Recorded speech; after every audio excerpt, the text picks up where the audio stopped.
বাংলাদেশের মানুষ নিজে কষ্ট করে হলেও মেম্বার অফ পার্লামেন্টের গাড়ি দিতে তারা এটা নিয়ে কোনো আপত্তি করবে না। এনসিপির একজন সদস্য হাসনাত আবদুল্লাহ তিনি গাড়ির বিষয়ে কথা বলেছেন।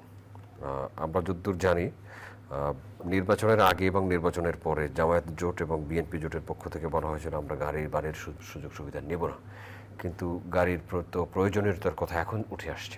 এ বিষয়ে স্বরাষ্ট্রমন্ত্রী বিরোধী দলনেতাও কথা বলেছেন।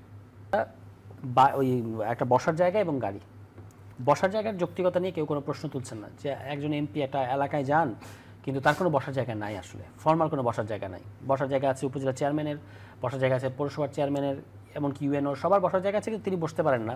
ফলে তিনি কীভাবে পাবলিকের সাথে সমস্যাগুলো কীভাবে শুনবেন, সেটা আমলে নিয়ে সরকার এই কাজটা করেছে, তাদেরকে বসার ব্যবস্থা করে দিচ্ছে। আমি মনে করি এটা সাধুবাদ জানানোর মতো একটা কাজ। আর গাড়ির ব্যাপারটা হচ্ছে, এটা তো যে সমস্যাটা তুলে ধরেছে হাসনাত, এটা তো বাস্তব সমস্যা। একটা মেম্বার অফ পার্লামেন্টে যদি একটা গাড়ি না থাকে, মানে সে তাকে তো আপনার দ্রুততম সময়ের মধ্যে এলাকায় বিভিন্ন অনেক এমপির আছে 3 উপজেলা মিলে একটা আসন, তো তাকে তো এলাকায় অ্যাটেন্ড করতে হবে, মানুষের কাছে যেতে হবে। এবং আমি মনে করি বাংলাদেশের মানুষের এটা নিয়ে সমস্যা না, আমরা মূল সমস্যায় না গিয়ে আপনি বড় বড় আমলাদেরকে আপনি ট্যাক্স ফ্রি বিরাট বিলাসবহুল সব গাড়ি দিচ্ছেন, আর যারা জনপ্রতিনিধি তারা গাড়ি পাবে না, এটা তো হতে পারে না। অন্তর্বর্তী সরকারের শেষের দিকে তারা আমলাদের জন্য গাড়ি কেনার একটা প্রজেক্ট নিয়েছিল, পরে যখন সমালোচনা হয়েছে তখন তারা এটা বন্ধ করেছে।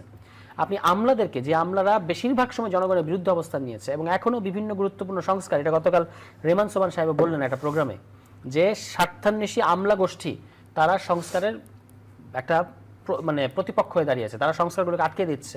আপনি তাদের সুবিধার জন্য যদি এত কিছু করতে পারেন, আর যে মেম্বার অফ পার্লামেন্টরা যারা জনগণের তৃণমূল থেকে উঠে এসেছে, জনগণের ভোটে, তারা যদি জনগণের কাছে যেতে চায়, তাদের গাড়ি দিতে সমস্যা কোথায়? বাংলাদেশের মানুষ যদি তারা জনগণের পক্ষে থাকে, তাদের অবস্থান যদি জনগণের পক্ষে থাকে, বাংলাদেশের মানুষ নিজে কষ্ট করে হলেও মেম্বার অফ পার্লামেন্টের গাড়ি দিতে তারা এটা নিয়ে কোনো আপত্তি করবে না। সুতরাং যে আছে যে আমরা গাড়ি নেব না, এইটা যদি বলেও থাকে, এটা একটা আবেগী বক্তব্য ছিল। আমি মনে করি গাড়ি এটা একটা নেসেসিটি, এটা মেম্বার অফ পার্লামেন্টের প্রয়োজন।